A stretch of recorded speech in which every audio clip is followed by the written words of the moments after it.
Welcome to my channel open doors English academy. आज जो हम टॉपिक लेने वाले हैं असल में वो एक ऐसी प्रॉब्लम है जिसमें बच्चे बहुत ज़्यादा जो है मिस्टेक्स करते हैं, बहुत वल्नरेबल होते हैं। वो है जब हम इंग्लिश में क्वेश्चंस बनाते हैं। इस क्वेश्चंस में जो हमने व्हेन, वेयर, हाउ, व्हाई, इनको हमने पिछले चैप्टर्स में कवर किया था। आज जो है हम एक ऐसी चीज़ के बारे में बात करेंगे जहाँ पर क्वेश्चंस बनाने में अलग अलग तरह के रूल्स यूज होते हैं। तो वो क्या रूल्स हैं, उनको हम कैसे एक्सप्लेन करेंगे, इसके बारे में बात होगी। तो आज का हमारा जो चैप्टर है इट्स ऑल अबाउट क्वेश्चंस। तो सबसे पहले चलते हैं हम कि हम क्या क्या चीज कवर करने वाले हैं। तो हम क्वेश्चंस लेंगे सबसे पहले इन दो वर्ड्स के साथ, हु एंड व्हाट। इनको जब हम इस्तेमाल करते हैं तो इसके दो तरीके होते हैं। क्या होता है कि इसमें पॉसिबिलिटी है, असल में पॉसिबिलिटी ये है कि हु और व्हाट ये खुद भी सेंटेंस में जब क्वेश्चन कर रहे हो तो हम एज सब्जेक्ट यूज हो सकते हैं। और कई बार क्या होता है कि सब्जेक्ट इनके अलावा कोई और नाउन या प्रोनाउन होता है। आप यहाँ पे देख सकते हैं कि जो हमारी हेडिंग है इसकी चैप्टर 1 की वो ये है, questions with who and what can be used in two different ways. 1. If who or what are the subject of the main verb, we use positive structure for question. ये है जो point हमें ध्यान में रखना है कि जब who और what ये वर्ब के सब्जेक्ट बन जाए तब हम क्या करते हैं, इन्हीं को इनके साथ जो हम स्ट्रक्चर यूज करेंगे क्वेश्चन करते हुए वो पॉजिटिव का करेंगे। यानी कि जो हम डू, डज, डिड सब्जेक्ट से पहले हेल्पिंग वर्ब लगा रहे थे क्वेश्चन बनाते हुए वो नहीं लगेंगे। जब आप इसकी कुछ एग्जांपल्स देखेंगे तो आपको ये और क्लियर हो जाएगा। इसकी एग्जांपल्स हम देखते हैं। यहाँ पर है सबसे पहली, व्हाट हैपेंड लास्ट नाइट, कल रात क्या हुआ था। तो ये क्वेश्चन सिंपल पास्ट का है। अब इसमें आप देखिए क्या हुआ कि जो व्हाट क्वेश्चन वाला वर्ड है वो खुद सब्जेक्ट बन रहा है, उसके बाद हैपेंड जो वर्ब है वो सेकंड फॉर्म में आ रहा है, और फिर रेस्ट ऑफ द सेंटेंस है लास्ट नाइट एडवर्ब वगैरह। तो यहाँ पर हमने क्या देखा कि व्हाट जो है उसके बाद सीधा सब्जेक्ट सेकंड फॉर्म में आ गया। हमने डिड कुछ भी यूज नहीं किया व्हाट से पहले। यहाँ पर हमने पॉजिटिव स्ट्रक्चर रखा, जो पॉजिटिव सेंटेंस बनाने का स्ट्रक्चर होता है सिंपल पास्ट में, subject plus second form of the verb, और उसको हमने क्वेश्चन बनाया। इसी तरह व्हाट इज हैपनिंग, क्या हो रहा है, इसमें भी हमने सिंपल व्हाट को सब्जेक्ट बनाया, फिर हेल्पिंग वर्ब इज आया और आईएनजी फॉर्म में हैपनिंग वर्ब आ गया, जो प्रेजेंट कंटीन्यूअस का पॉजिटिव स्ट्रक्चर है, subject plus is am are plus ING form of the verb. एक सिंपल प्रेजेंट की एक और एग्जांपल लेते हैं, जैसे what comes after, what comes before. हमें पूछना इससे पहले क्या आता है, इसके बाद क्या आता है। तो इसमें भी हमने अगेन क्या किया कि व्हाट, क्योंकि वही हमारा सब्जेक्ट है तो हमने उसके बाद वर्ब की सीधा फर्स्ट फॉर्म कम यूज कर ली, जो कि प्रेजेंट सिंपल के पॉजिटिव का स्ट्रक्चर होता है कि what as subject plus first form of the verb come. हालांकि जब हम प्रेजेंट सिंपल में क्वेश्चन बनाते हैं तो हम सब्जेक्ट से पहले डू डज लाते हैं, यहाँ पर हम नहीं लाए। क्यों? क्योंकि जो व्हाट क्वेश्चन वर्ड है वो खुद ही क्या हो रहा है, सब्जेक्ट बन के आ रहा है। अब हम चलते हैं आगे। एक और जो हमने अभी यहाँ पर बात करी थी वो था हु। हु जो है जिसका मतलब होता है कौन। जब इसको भी हम क्वेश्चन में लाते हैं तो दो पॉसिबिलिटीज हैं, या तो ये खुद सब्जेक्ट बनेगा या फिर कोई और इसके अलावा सब्जेक्ट आएगा। तो अभी जो एग्जांपल्स हैं ऑब्वियसली वो सिर्फ उन सेंटेंसेस की हैं जिसमें हु खुद सब्जेक्ट बन रहा है। जैसे हु कॉल्ड यू, तुम्हें किसने कॉल किया था। तो कॉल करने वाला कौन था उसी के बारे में क्वेश्चन हो रहा है, तो हु खुद कॉल वर्ब का सब्जेक्ट बन रहा है। तो यहाँ पर आप देखेंगे कि हु सब्जेक्ट प्लस कॉल की हमने सेकंड फॉर्म कॉल्ड यूज करी, पास्ट सिंपल का जो पॉजिटिव का स्ट्रक्चर है। इसके बाद एक और sentence, who will get the highest marks, किसको सबसे ज्यादा नंबर मिलेंगे। यहाँ पर अगेन आप देख सकते हैं कि हु सब्जेक्ट, उसके बाद सिंपल फ्यूचर का जो पॉजिटिव का स्ट्रक्चर है कि उसके बाद will helping verb and then the first form of the main verb आ गया, who will get the highest marks. Next sentence is who is waiting in the hall, hall में कौन इंतजार कर रहा है। तो यहाँ पर आप अगेन ये देख सकते हैं कि हु जो हमारा सब्जेक्ट है उसके बाद सीधा सीधा इज हेल्पिंग वर्ब आया और फिर आईएनजी फॉर्म में वेटिंग वर्ब आ गया। तो वही पॉजिटिव वाला जो प्रेजेंट कंटीन्यूअस का स्ट्रक्चर होता है हमने फॉलो किया। Last example, who lives in this house, इस घर में कौन रहता है। यहाँ पर भी आप देखेंगे प्रेजेंट सिंपल का सेंटेंस है जिसमें हमने पॉजिटिव स्ट्रक्चर यूज किया, subject plus first form of the verb. तो ये तो एक पॉसिबिलिटी हुई जहां पर हमने हु और व्हाट को एज सब्जेक्ट बना के क्वेश्चन मिलाए, क्वेश्चन करा, लेकिन स्ट्रक्चर हमने पॉजिटिव वाला यूज किया। अब चलते हैं हम सेकंड पॉसिबिलिटी की तरफ।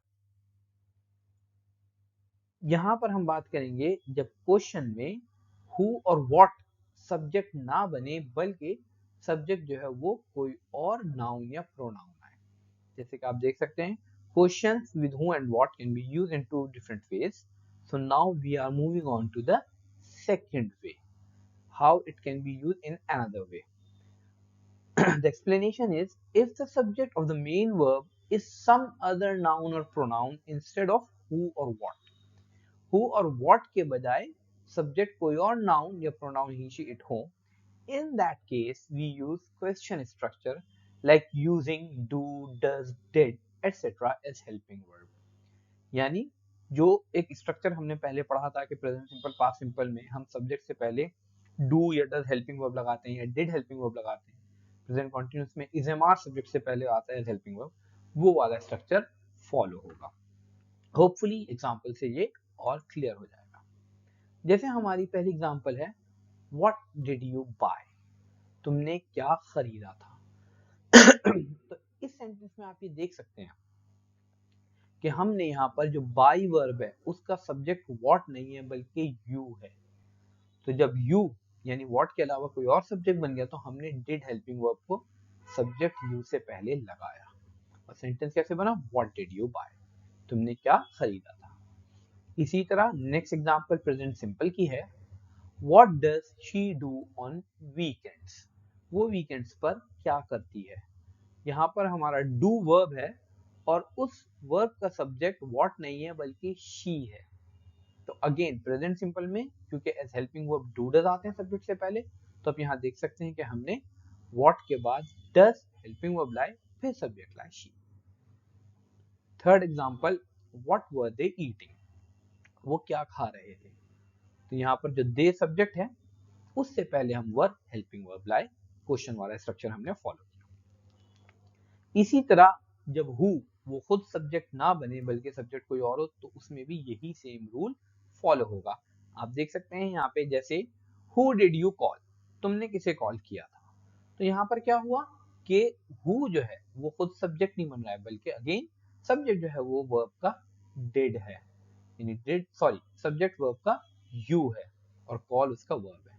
तो हमने यहाँ पर क्या करा, जो सब्जेक्ट यूज है उससे पहले हेल्पिंग वर्ब डिड लाए, who did you call. Next sentence is who is he inviting, वो किसे इनवाइट कर रहा है। तो यहाँ पर हमने हु के बजाय सब्जेक्ट बनाया ही को, इस वजह से जो इज हेल्पिंग वर्ब है वो ही सब्जेक्ट से पहले आया, क्योंकि प्रेजेंट कॉन्टिन्यूअस का स्ट्रक्चर है क्वेश्चन का is am are plus subject plus ING form of the verb. Last है who will the teacher punish, teacher किसको पनिश करेगा।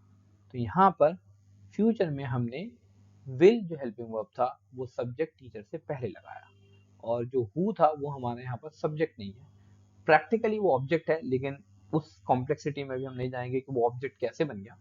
हम इसको अभी सिंपल रखेंगे। हमें क्या समझना है कि जो हमारा क्वेश्चन वर्ड हु और व्हाट है उनके अलावा अगर कोई और नाउन या प्रोनाउन या सब्जेक्ट आ रहा है तब हम क्या करेंगे।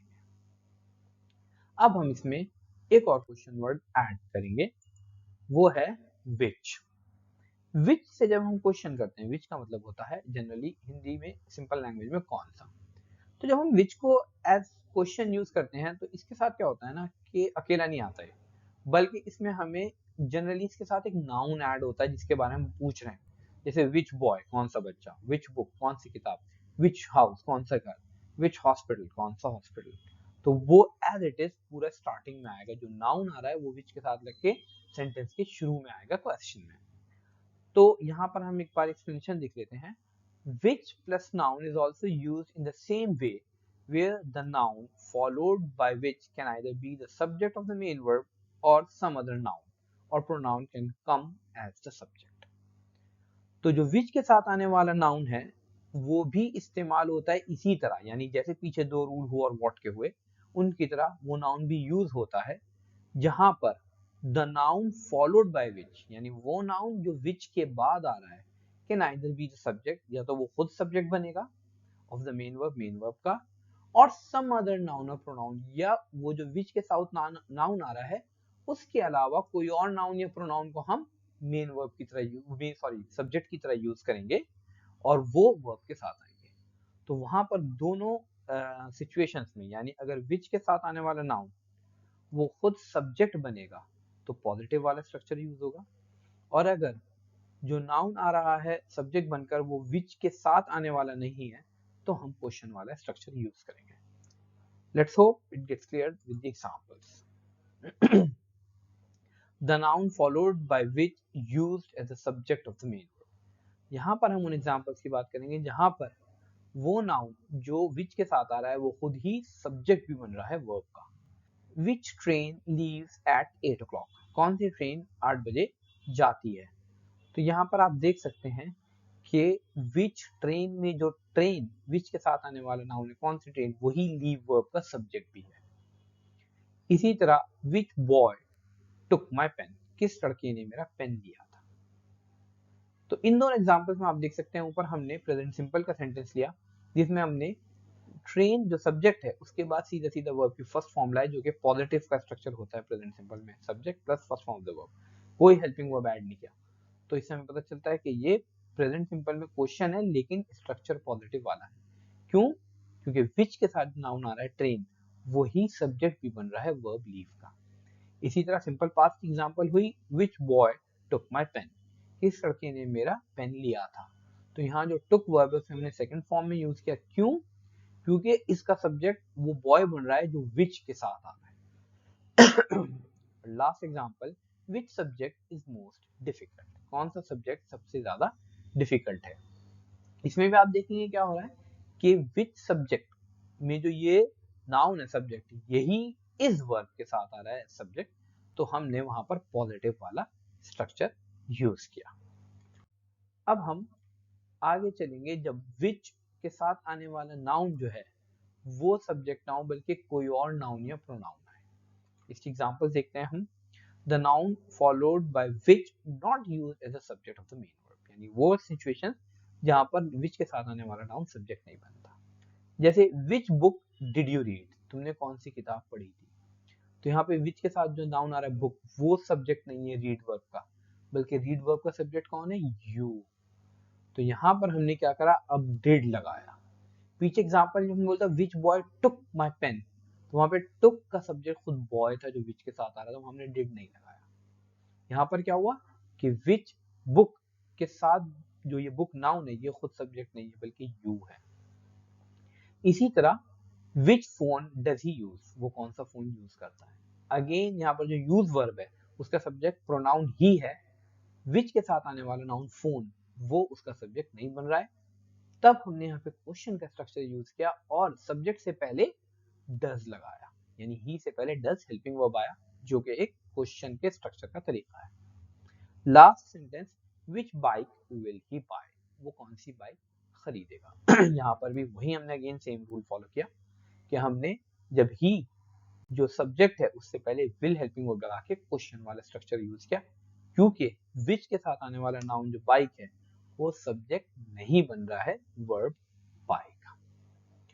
अब आ जाते हैं हम इसी से रिलेटेड एक और सिचुएशन है, वो है हाउ मेनी। जब हम हाउ मेनी को यूज करते हैं, होता क्या है कि जब हम हाउ को सिंगल वर्ड क्वेश्चन वर्ड देखते हैं तो उसका मीनिंग होता है कैसा, लेकिन जब इसके साथ मैनी लग जाता है तो इसकी मीनिंग बदल जाती है। हाउ मेनी का मतलब होता है कितने, और ये हम सिर्फ उन नाउन्स के साथ यूज करेंगे जिन्हें हम काउंट कर सकते हैं। जैसे हाउ मेनी बुक्स, कितनी किताबें, बुक्स को काउंट किया जा सकता है 1 2 3। हम हाउ मेनी वाटर नहीं कह सकते क्योंकि वाटर जो है वो अनकाउंटेबल, उसे गिना नहीं जा सकता, वहां पे हाउ मेनी नहीं आएगा। इसी तरह how many pens, how many boys, how many shops, जो भी चीज को हम काउंट कर सकते हैं उसके बारे में अगर हमें क्वेश्चन करना है कितना, तो हम हाउ मेनी लगाएंगे। और वो नाउन जिसके बारे में क्वेश्चन आ रहा है वो हाउ मेनी के फौरन बाद आएगा, जैसे विच में हुआ था, कौन सी किताब, तो विच बुक। ऐसे कितनी किताबें, हाउ मेनी बुक्स। तो how many plus noun is also used in the same way, where the noun followed by which can either be the subject of the main verb or some other noun or pronoun can come as the subject. तो यहाँ पर वही possibility है कि how many के साथ आने वाला नाउन सब्जेक्ट बनेगा या फिर सब्जेक्ट कोई और नाउन और प्रोनाउन भी हो सकता है। तो सबसे पहले एग्जांपल लेते हैं जहां पर how many के साथ आने वाला नाउन खुद सब्जेक्ट बने। The noun followed by how many used as a subject of the main verb. जैसे how many students came, कितने स्टूडेंट्स आए थे। तो यहाँ पर हमने how many के साथ जो नाउन आ रहा है स्टूडेंट्स, उसी को सब्जेक्ट बनाया came वर्ब का। तो यहाँ पर सिंपल पास्ट के सेंटेंस में अगेन हमने पॉजिटिव वाला स्ट्रक्चर यूज किया, डिड हेल्पिंग वर्ब नहीं लाया। इसी तरह how many people live here, यहाँ कितने लोग रहते हैं। यहाँ पर भी हमने क्या किया कि जो लिव वर्ब है उसको सब्जेक्ट जो है पीपल बन रहा है जो हाउ मेनी के साथ आ रहा है। तो प्रेजेंट सिंपल के सेंटेंस जो हमने क्वेश्चन बनाया उसमें हमने डू डज हेल्पिंग वर्ब नहीं यूज किया, पॉजिटिव वाला ही स्ट्रक्चर फॉलो किया। अब लेते हैं वो सेंटेंस जहां पे the noun followed by how many not used as subject of the main verb, यानी जहां पर हम हाउ मेनी के बाद आने वाले नाउन को सब्जेक्ट नहीं बनाते हैं बल्कि सब्जेक्ट क्या बनता है, वो वाला नाउन या प्रोनाउन जो कोई और है उसके अलावा। जैसे how many people did they invite, उन्होंने कितने लोगों को इनवाइट किया था। तो यहाँ पर इनवाइट वर्ब का सब्जेक्ट दे प्रोनाउन है, हाउ मेनी के साथ आने वाला नाउन पीपल वो नहीं है, तो हमने दे सब्जेक्ट से पहले डिड हेल्पिंग वर्ब को ऐड किया। इसी तरह how many books have you read, तुमने कितनी किताबें पढ़ी है। यहाँ पर अगेन हमने क्या करा कि हाउ मेनी बुक्स, जो बुक्स नाउन आ रहा है हाउ मेनी के साथ, उसको सब्जेक्ट नहीं बनाया बल्कि सब्जेक्ट किसे बनाया, यू को, प्रोनाउन को। तो हमने जो हैव हेल्पिंग वर्ब था वो सब्जेक्ट यू से पहले रख के क्वेश्चन वाला स्ट्रक्चर यूज किया, एग्जांपल ऑफ प्रेजेंट परफेक्ट। अब आते हैं अपने लास्ट उस पर, ये है how much plus noun. How much को भी हम यूज करते हैं कितना वाला सेंस में, बट उन नाउन के साथ जिसे हम काउंट नहीं कर सकते। हम हाउ मच बुक्स नहीं बोल सकते, हम हाउ मच क्लोथ्स नहीं बोल सकते, क्योंकि क्लोथ्स, बुक्स, पेन्स इन्हें हम गिन सकते हैं, लेकिन हम बोल सकते हैं how much water, how much food, how much air, how much ink, कोई भी चीज कितनी इंक, कितनी हवा, कितना पानी, इसके लिए हाउ मच, क्योंकि हम वाटर, एयर इन्हें गिन नहीं सकते।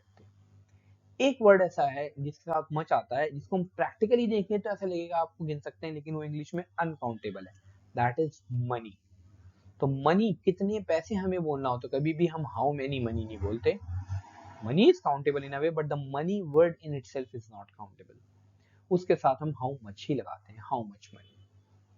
इसकी हम कुछ एग्जांपल देख लेते हैं, जैसे कि the noun followed by how much used as subject of the main verb, जब वो सब्जेक्ट बनकर आए तो how much water is there in the tank, tank में कितना पानी है। तो यहाँ पर वाटर जो हाउ मच के साथ आने वाला नाउन है वही इस वर्ब का सब्जेक्ट बन रहा है, तो यहाँ हमने पॉजिटिव स्ट्रक्चर यूज किया। इसी तरह how much money do you need, तुम्हें कितने पैसे चाहिए।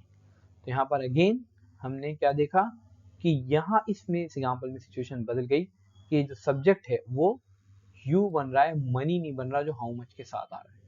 तो इस सिचुएशन में हम क्या करेंगे कि वो क्वेश्चन वाला स्ट्रक्चर फॉलो करेंगे जिसमें हमने डू डज हेल्पिंग वर्ब को यू सब्जेक्ट के बाद लगाया। आई होप ये क्वेश्चन का जो एक इशू है आप लोगों को समझ में आएगा। In case if there is any more queries, you can write down in comment box and let me know. Hopefully I will try and explain it further. Thank you guys. Please don't forget to like the channel, subscribe and press the bell icon. Thank you.